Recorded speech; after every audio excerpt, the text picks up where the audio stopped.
Gue di sini mau ngajak lo ngomongin soal manajemen keuangan pribadi. Terutama buat lo yang lagi punya hutang. Gue tahu berurusan dengan hutang itu bisa jadi stres. Tapi jangan khawatir. Gue punya beberapa strategi cerdas yang bisa lo coba. Yuk, kita mulai. Jadi pertama-tama, lo harus paham situasi hutang lo secara keseluruhan. Tanya sama diri lo, berapa banyak yang lo hutang dan gimana nih bandingannya dengan pendapatan lo? Mengetahui ini penting banget buat menentukan strategi pengelolaan hutang lo. Salah satu cara yang bisa lo coba adalah metode debt snowball. Ini artinya, lo fokus dulu melunasi hutang dengan saldo terkecil sambil tetap bayar minimum untuk hutang lainnya. Begitu satu hutang lunas, pindahkan jumlah yang lo bayar ke hutang berikutnya. Ini ngebantu lo mengurangi hutang secara bertahap dan memberi motivasi karena lo bisa lihat progresnya. Sekarang, penting juga untuk lo punya cadangan tunai. Ini bisa jadi penyelamat lo dari risiko kekurangan dana untuk bayar tagihan. Lo juga bisa pertimbangkan opsi konsolidasi hutang. Ini artinya, lo gabungin beberapa hutang jadi satu dengan suku bunga yang lebih rendah. Dan jangan lupa, gunakan alat keuangan yang ada untuk melacak kemajuan lo. Aplikasi pelacak hutang atau alat manajemen keuangan online bisa jadi teman baik lo dalam hal ini.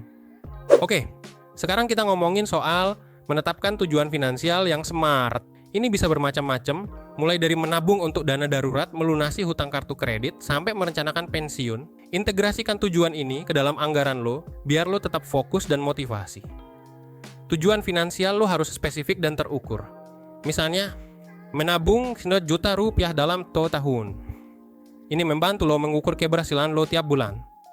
Dan pastikan juga tujuan itu realistis sesuai dengan kondisi finansial lo sekarang.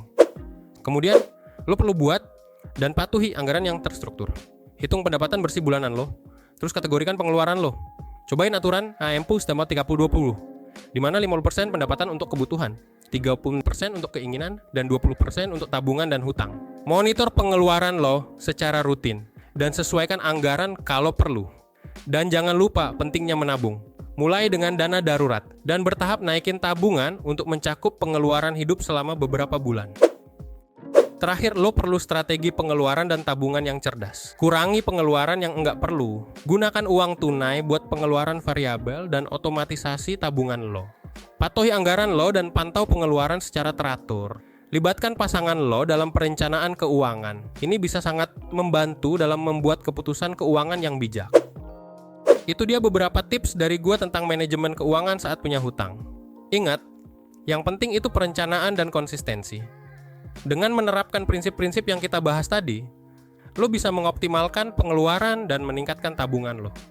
Tujuannya bukan cuma untuk keluar dari hutang, tapi juga untuk mencapai stabilitas finansial yang lo idamkan. Di Psychology of Finance, kami selalu siap buat bantu lo dengan tips dan strategi keuangan yang lebih.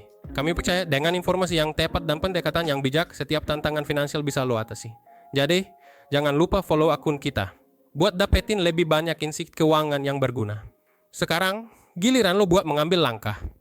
Mulai dari membuat anggaran yang terstruktur, menetapkan tujuan finansial yang smart, hingga menerapkan strategi pengeluaran yang efisien. Mari kita jadikan perjalanan keuangan lo lebih cerdas dan terarah. Terima kasih udah nonton video ini, Sobat Keuangan.